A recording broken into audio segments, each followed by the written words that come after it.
Guilherme, dando continuidade à nossa conversa e dando a pergunta que você me fez, se eu, Vitor, enxergo que o Brasil é uma democracia, eu te digo, não.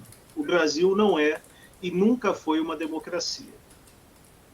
Conceituando democracia nos dias de hoje como um projeto, um alto projeto, né, moral de autogoverno de um povo, ou um projeto moral de autogoverno de um povo, eu diria para você que falta muito a questão da moralidade. E quem quiser ver isso, é só ir lá no artigo 37 da Constituição, que vai entender bem o que eu estou falando. Como também falta eficiência, né, que só entrou na Constituição na década de 90, acho que em 98, falta legalidade, falta impessoalidade, falta moralidade, falta propaganda, ou seja, uma sequência de faltas.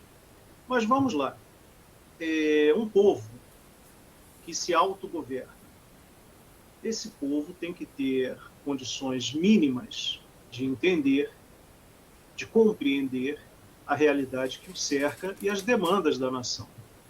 A pergunta que eu te faço, Guilherme, para responder com extrema honestidade, você acha que a maioria da população brasileira, independente de ter um diploma na mão ou não ter, que eles são entendedores, minimamente falando, eles entendem minimamente o conceito de uma dívida pública, as questões relacionadas a saneamento básico, as questões relacionadas à segurança pública, eles conseguem fazer uma avaliação entre o sopesamento que o Estado faz da supremacia do interesse público, que só esse nome já é uma irracionalidade, e do interesse privado. Você acredita nisso? Não acredito. Eu concordo com você, mas eu tenho um ponto diferente, né? Sem citar o que é democracia, né? Sem remeter aos gregos e tudo mais, né? Sem procurar origem, mas só olhando no dicionário, você vê que democracia é um governo em que o povo é soberano, né? Seja por eleições, seja por participação ativa, que seria votação, referendo, essas coisas. Né? E o exemplo que eu dou é o Estatuto do Desarmamento, que acho que teve um referendo em 2005, se não me engano, no Brasil, no qual o povo tinha que participar se queria ou não o desarmamento. Né? E o que ganhou foi que o povo gostaria de se defender, de se armar. Né? Isso nunca foi respeitado. Né? Então, assim, desde aquele momento, naquela época eu não tinha nenhum pensamento crítico em relação à política, nada, não tinha, não era isso que eu estudava e tal. Então, aquilo não me preocupou muito, porque eu estava sendo doutrinado pelo colégio, pela faculdade. Mas desde aquele momento eu percebi uma coisa, que a vontade da maioria nem sempre ela vai ser respeitada. E eu acho que a democracia é isso. Né? Quer você goste ou não, é a vontade da maioria. Né? Então eu também concordo com você. O Brasil não é uma democracia faz tempo já que não é. Agora isso está ficando mais escancarado. Acho que as pessoas, apesar de não ter esse senso do que você comentou, né? De não ter, vamos dizer assim, uma consciência do que está acontecendo no Brasil, eu acho que as pessoas estão aos poucos entendendo que o Brasil está indo para caminhos muito estranhos. Né? Olha, eu tenho minhas dúvidas se o povo está entendendo realmente os caminhos que o país vem tomando com a intensidade que se deve entender esse tipo de coisa. Por exemplo, nas últimas eleições, e via de regra as eleições são isso, né? Não se tem programa de governo, não se tem um plano de nação, não se tem nada. Ganha quem promete mais. Então, nas últimas eleições, o presidente Lula saiu vencedor, e ele foi vencedor porque prometeu picanha e cerveja para o povo. Isso é um fato. E o que aconteceu? A picanha não chegou, tampouco a cerveja, né? Chegou, foi uma carga tributária gigantesca aí, o governo gastando cada vez mais, como todo governo, todo estado faz, é gastar. E a população, em momento nenhum, se perguntou: peraí, qual ação o presidente da República pode ter para tornar a picanha mais barata para o povo, sem intervir na economia, a não ser que ele vá lá e dê uma canetada, faça uma tableta, algo desse gênero. Fora isso, ou proíba a exportação, não sei, mas algum tipo de intervenção muito pesada. E a população não se pergunta esse tipo de coisa. O que a população quer é ouvir uma doce mentira. É uma doce mentira que se quer ouvir. Fale uma mentira e você ganha o voto da população. Tem uma coisa que eu sempre falo, Guilherme, que é o seguinte: quando você tem um pleito eleitoral, a proposta vencedora, geralmente, é aquela que consegue convencer o maior número de pessoas de que é a melhor. E geralmente não é. Ou seja, o poder de convencimento, mesmo ancorado em uma mentira, determina uma eleição. Porque a verdade é sempre dura. A verdade é sempre dura, é sempre terrível. Então você conta uma mentira e todo mundo fica feliz. Mas aí nós entramos numa outra questão. Se nós temos uma falsa democracia, onde o povo, na realidade, só é governado, não decide nada, ele dá um cheque em branco para o poderoso do momento. E nós temos de ter um povo preparado para a democracia. Como que a gente faz essa transição? Pega 220 milhões de brasileiros e transforma-os do dia para a noite, ou ao longo de um ano, ou ao longo de uma década, em cidadãos conscientes e realmente participando, ou seja, cidadãos que realmente participem do pleito eleitoral, do pleito democrático. Como é que a gente faz isso? Olha, eu acho que é impossível, não tem como. Né? Eu acho que, mesmo que tivesse uma mudança drástica no Brasil, o resultado só viria depois de 20 anos, talvez. Então, esperar que as próximas eleições as pessoas vão votar diferente, eu acho que não. Né? Isso não tem uma perspectiva para esse cenário aí. Mas, em contrapartida, eu acho que tem algumas coisas que fazem, que a gente pode analisar e ver a viabilidade disso. Né? Eu sou muito a favor do investimento, se é que o governo tem que ser responsável por uma coisa. Eu creio que não tem que ser responsável por nada, né? Mas se tiver que ter investimento em educação, que seja educação de base. Né? Hoje no Brasil, o investimento que se tem em educação ele é do tamanho do investimento que a Suíça faz, por exemplo. Né? Então, a diferença é para onde você aplica esse dinheiro. Né? Então, a gente tem muito investimento em universidades públicas, né?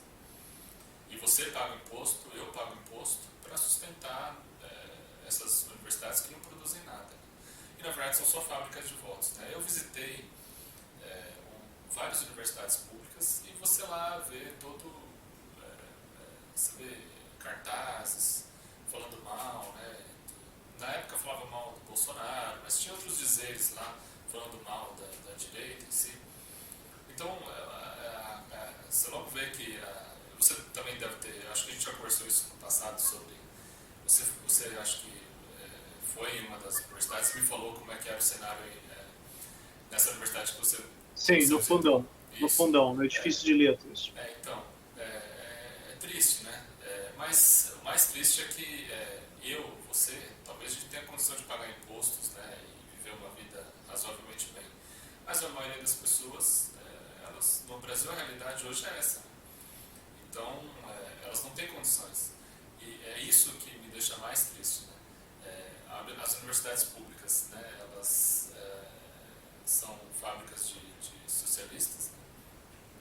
E quem paga isso é o povo.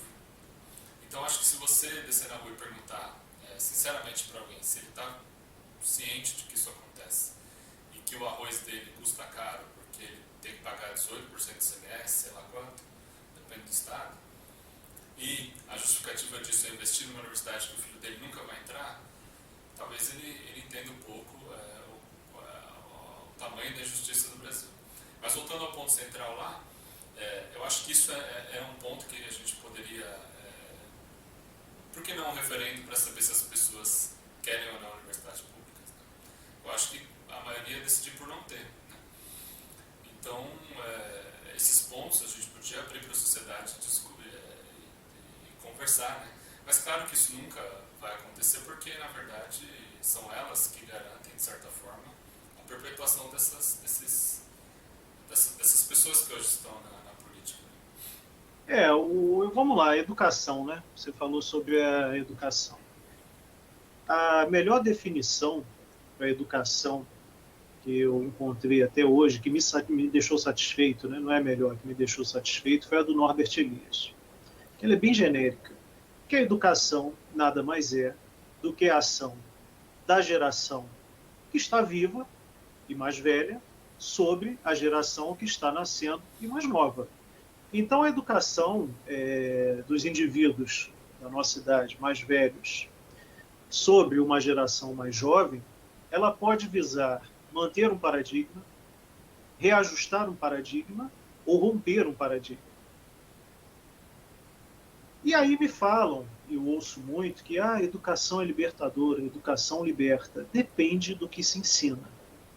Dependendo do que está sendo ensinado, você vai ter uma educação que vai afundar uma nação, vai afundar as pessoas, não vai libertar ninguém, coisa nenhuma. Pelo contrário, vai torná-los cativos de algum tipo de ideologia pérfida. Então, essa questão, para mim, é muito importante. O que se ensina? O ensino é plural? Tem margem na instituição pública, estatal de ensino, para pensamentos divergentes? Não uma divergência com socos, pontapés, não, nada disso. Divergência de ideias. Que seja dura nos níveis, né, nos andares superiores, mas uma divergência civilizada. Não aquela coisa de um tacar troço em cima do outro, não deixar o outro falar, não deixar o outro entrar no espaço público. Isso é coisa criminosa, né? Então, para mim, é muito importante ver o que está sendo ensinado. E, sinceramente, eu não enxergo no ensino estatal um ambiente de pluralidade de ideias. Eu acho que existe uma única ideia que, às vezes, ela pode mudar a roupagem, mas a heurística negativa, o núcleo dela, é sempre o mesmo. E aí, se a gente for falar de coisas que são eficientes ou ineficientes, que estão na mão do Estado, e a educação é mais uma dessas coisas, primeiro, eu vou abrir aqui um parêntese e vou deixar bem claro. Eu confio com todas as minhas forças do presidente Luiz Inácio Lula da Silva, no ministro Alexandre de Moraes, no STF e nas urnas eletrônicas. Eu tenho medo de ser preso, de falar o contrário. Então eu gosto deles mais do que eu gosto da minha própria família. Embora no passado o presidente Lula já tenha questionado as urnas eletrônicas, né? O atual ministro do STF, o mais novo ministro, Flávio Dino, também no passado, fez críticas ao processo eleitoral, mas eu não sou ministro, não sou presidente, e eu não quero pagar para ver. Né? Eu não tenho ninguém por mim para me defender, não tenho dinheiro para pagar um advogado, não vou poder futuramente indicar um advogado para ministro do Supremo, então, na realidade, eu vou acabar na cadeia, sem nem processo contra mim, é só pegar e prender.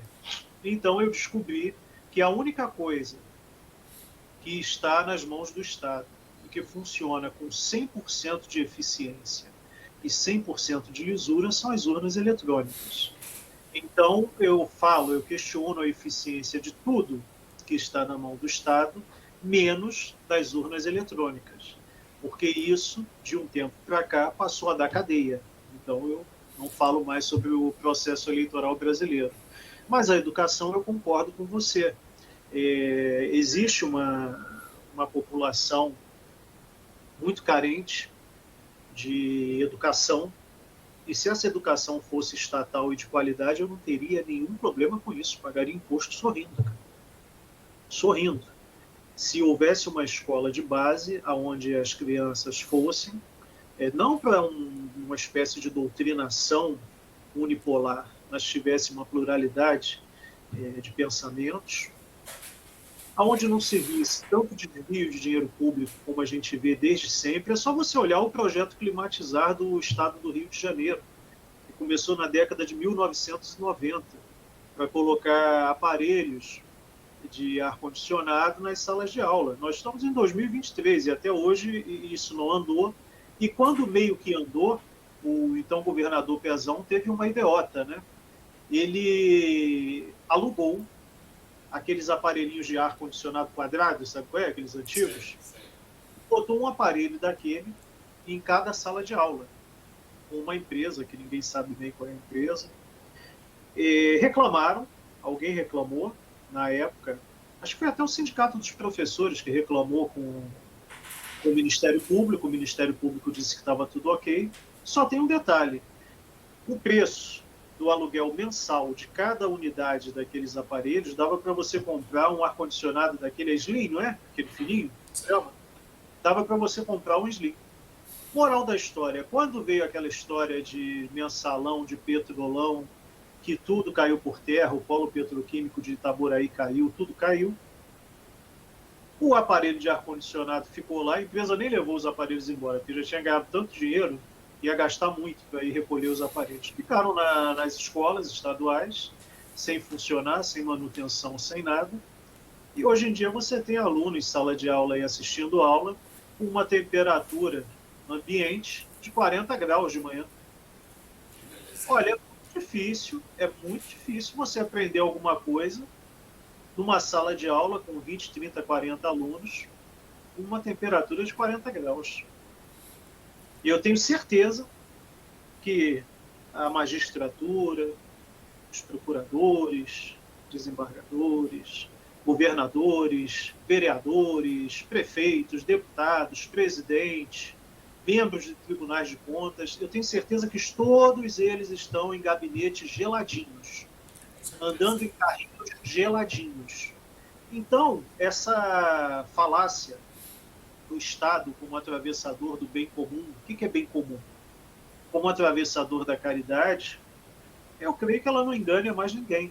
Só que o povo parece que já está tão anestesiado de tudo isso que simplesmente vai levando a vida. O cara não sabe como o dinheiro sai do bolso dele. Ele não tem noção de quanto ele paga de impostos, como você disse anteriormente, em 5 quilos de arroz e 1 quilo de feijão. Não tem noção, você simplesmente vai lá e paga. E como que você torna esses indivíduos cientes de tudo que está acontecendo? Aí você vai esbarrar numa outra coisa também, que é a escolha do indivíduo, a escolha do ser humano. Hoje nós estamos aqui conversando, estamos bem distantes um do outro, usando essa maravilha que é a tecnologia. Alguns vão concordar com a gente, outros vão discordar, e isso é bom e é saudável. Eu não tenho nada contra isso, mas nós estamos fazendo aqui um bom uso da tecnologia. Porém, vamos ao exemplo prático. Você pega hoje um filho seu, uma filha sua, bota ele no ensino fundamental, ensino médio, faculdade, ele se forma, vai lá fazer a pós-graduação dele e vai para o mercado de trabalho. Se conseguir emprego, vai ganhar um salário de miséria, o contra-cheque dele vai vir com desconto de imposto de renda até não poder mais. Se conseguir aí um salário de 10, 15 mil reais, vai ser considerado burguês, independente de qualquer esforço anterior que ele tenha feito. Ou então ele vai ter que correr para se pendurar nas barbas do Estado, que é o que todo mundo quer, segurança, né? Eu quero uma segurança, eu quero uma marquisezinha para eu me abrigar. Ok. Simultaneamente, você tem uma jovem ou um jovem que optam por abandonar a escola, coisa chata pra caramba, vão para uma academia, malham, ficam fortões, bonitos, bombados, e começam a postar fotos indecorosas na internet, ou de repente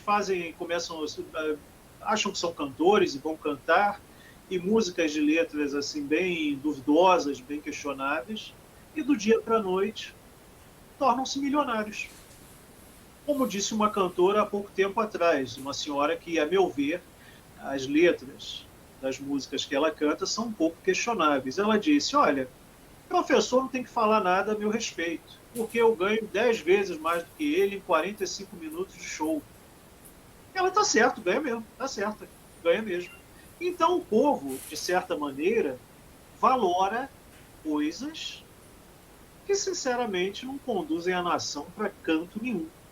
E aí a gente entra numa questão que é mais a sua área, que é a minha, que é a questão da moral, dos costumes, que norteiam a sociedade. Né? Você tem os núcleos familiares, papai, mamãe, os filhos, ou que seja um avó, ou que seja um tio, ou nas configurações hoje de pares que você tem, às vezes 2 homens criam uma criança, 2 mulheres criam uma criança. Eu não estou entrando nessa questão. A questão é quais são os valores que estão norteando os núcleos familiares. O que está se ensinando, o que está dentro das casas em termos de ouvir uma música, de cultura, de conversa, de leitura. Será que existe leitura? O que se assiste na TV? Porque essa coisinha pequitinha, que é o núcleo familiar, ela vai, através de um rizoma, se espalhar e vai contaminar todas as demais áreas da sociedade. E aí será por isso, será por alguma deficiência nesses núcleos familiares, que a gente está caminhando para uma sociedade tão imbecilizada, tão estúpida, no conceito do Walter Pitkin, né? Na sua opinião? Isso é parte do problema, né? Isso eu vejo mais como uma consequência, né? Consequência da pobreza, consequência da miséria, né? O núcleo familiar ele acaba, né, se desfalecendo. É claro que também a gente tem o cenário da tentativa de destruição desses valores, né? Se você pegar o livro do Alexandre Costa, né, que é o mínimo sobre globalismo, ele é um livrinho bem pequenininho, legal de ler, e ele diz que isso é uma tentativa que acontece não só no Brasil, mas no mundo inteiro. Né? A nossa sociedade ela é baseada em 3 pilares, ele diz, né, ele explica. Né? O direito romano, a filosofia grega e o cristianismo. E, segundo ele, o mais importante desses 3 seria o cristianismo, porque é onde você tem esses valores, né? Por exemplo, eu fiz primeira comunhão, mesmo que você tenha uma família desestruturada, né, a igreja ela supre esses valores morais aí. A Bíblia é uma ótima referência para você ter um norte, né? Se você não tem a religião ela te dá um. Então eu acho que o problema é um pouco mais embaixo, né? Você tem de um lado um país que não dá valor para as coisas que teoricamente deveriam dar, mas por culpa, né, já de décadas, né, de falta de investimento em educação. E por outro lado, tem uma tentativa global de destruição desses valores. Então eu vejo dois pontos aí que acabam contribuindo para esse cenário que a gente tem no Brasil hoje. Mas você falou de uma coisa sobre... Eu vou voltar para a educação, mas antes você comentou que não tinha pluralismo, né, de ideias, né, Sim. nas universidades, mas no mundo corporativo é igual. Né? Eu acho que chega até a ser pior. Né? Hoje numa empresa, eu já trabalhei em várias empresas, em vários lugares do mundo, e você não pode falar o que você pensa. Né?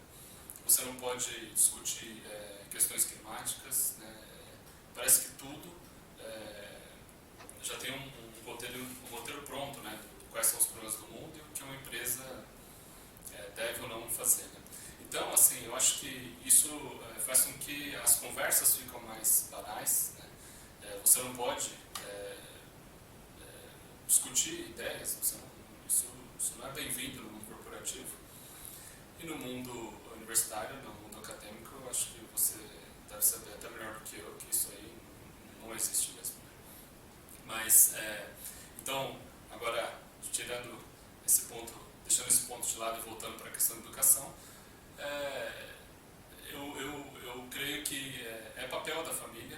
passar esses valores para os filhos. Mas eu concordo com você que hoje o brasileiro está um pouco preocupado com isso. Né? E isso é resultado já de várias décadas de esquecimento desses valores. Né? Mas eu também vejo, né, e isso são números que o Guilherme Freire cita nas lives dele, uma retomada do cristianismo e o Brasil. Né? O Brasil na frente dessa retomada, porque por muito tempo o cristianismo ficou abandonado. Teve a teologia da libertação, que tentaram, né, invadir o espaço das igrejas, né, para disseminar o socialismo. Mas eu creio que esse ato que teve da esquerda aí no Brasil, ele serviu para o brasileiro, pelo menos para a classe média, né, vamos dizer assim, entender que tem coisas muito erradas no Brasil. Mas ainda falta as pessoas, no geral, entenderem que os valores do Brasil eles estão sendo deixados de lado. E, como você bem falou, a gente acaba acreditando, a gente não, né, mas a maioria das pessoas elas acabam votando acreditando em mentiras, né, achando que elas vão ter algum benefício votando populistas ou pessoas que prometem coisas a picanha, né, como você disse, mas no fundo isso nunca vai chegar para elas. Né? Então acho que mas é aquilo que eu te falei agora há pouco, desculpa te interromper, a proposta, isso desde sempre, a proposta vencedora nunca é a melhor, é a que consegue convencer o maior número de pessoas de que é a melhor, mesmo não sendo, e geralmente não é. Vontade. Mas eu ainda acho que a gente pode começar pelas prefeituras. Né? Se você for ver hoje, tem a preocupação dos partidos o que vão fazer com as prefeituras. Né? Porque essa é a preocupação do momento. A eleição está aí o ano que vem. Né? E algumas coisas estão ficando claras. Né? Que as prefeituras elas têm um papel importantíssimo na política brasileira.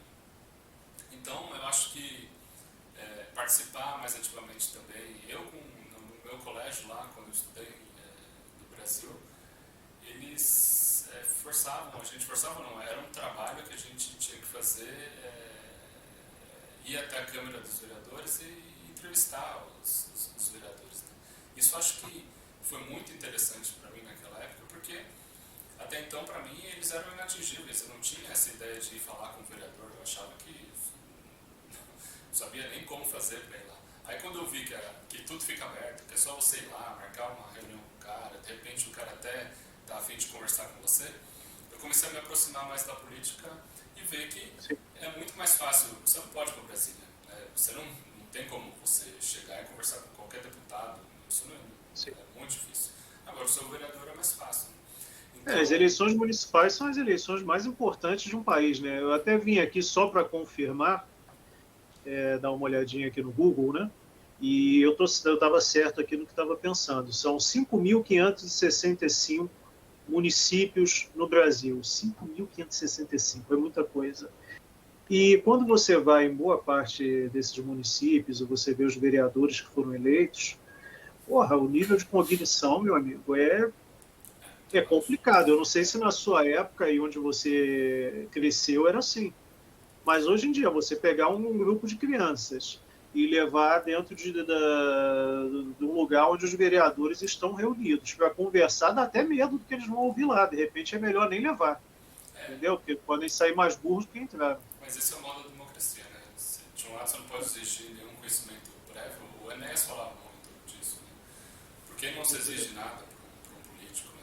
Eu acho que deveria exigir o mínimo conhecimento de alguma coisa. Né? Sim. Não que ele fazendo uma universidade vai mudar alguma coisa.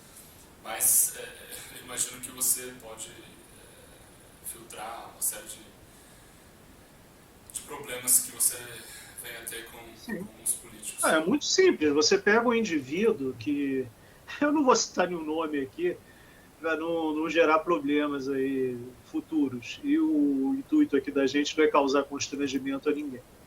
Mas eu já vi inúmeros vereadores aí que foram eleitos num oba-oba local, né, e tinham as profissões, os nomes. É só você ver a propaganda eleitoral aí, pega aqueles compilados que você acha na internet, do churume, né, da propaganda política, e você vai ver. E alguns entram. E um cara daquele, do dia para a noite, se vê diante de questões complexas, questões fiscais, questões de segurança pública, questões de saneamento. Porra, cara. Qual o norte daquele camarada, qual a base, o mínimo de base que ele tem para tomar aquele tipo de decisão? Nenhuma. Nenhuma. Você está entendendo?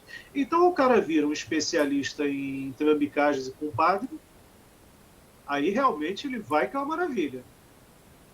Ou vai ser um coitado ali que vai ser guiado por alguém e vai ajudar a fundar o município, se for um deputado estadual, o estado, e se for federal, a nação, né? Eu, sinceramente, não enxergo isso aí. Agora você tocou um ponto legal, que são mais de 5 mil cidades, né, no Brasil. E acho que teve, 3 anos atrás, uma discussão sobre a diminuição do número de cidades, né, baseada em população, número de habitantes. Agora, se por um lado você tem uma ordem espontânea, né, que é a formação de uma cidade, eu penso sempre que as cidades elas se formaram naturalmente, né, elas não foram simplesmente, embora no Brasil é questionável. Sim, em torno de Igrejinha, né, foi crescendo ali. Isso. Por um lado você tem, acho, cidades importantes que cairiam, né, nessa malha fina aí de número de habitantes e deixariam de existir. Mas, por outro lado, você tem aquela história das formações das cidades para capite de empregos, né, para só ter desvio de dinheiro, aquela história toda lá que a gente já conhece. Você tem que ter um lugar para abrigar as elites, né, que não estão sendo abrigadas em determinadas funções. Aí você cria um municípiozinho puxadinho do lado, bota todo mundo lá e o município vive de repasse do governo estadual e federal. E o povo lá amíngua, vivendo. Então, nesse aspecto, eu acho que o Brasil poderia ir para esse lado, né, de tentar diminuir o número de cidades. Né? Mas também é aquela coisa, tapar o sol com a peneira. Né? Ajudaria, né, mas não resolveria o problema. Você só vai transformar um problema pequeno num problema maior, né? Vai ficar mais centralizado. Porque a galera que vai estar lá vai ser a mesma. Então, não vai mudar nada. Entendeu?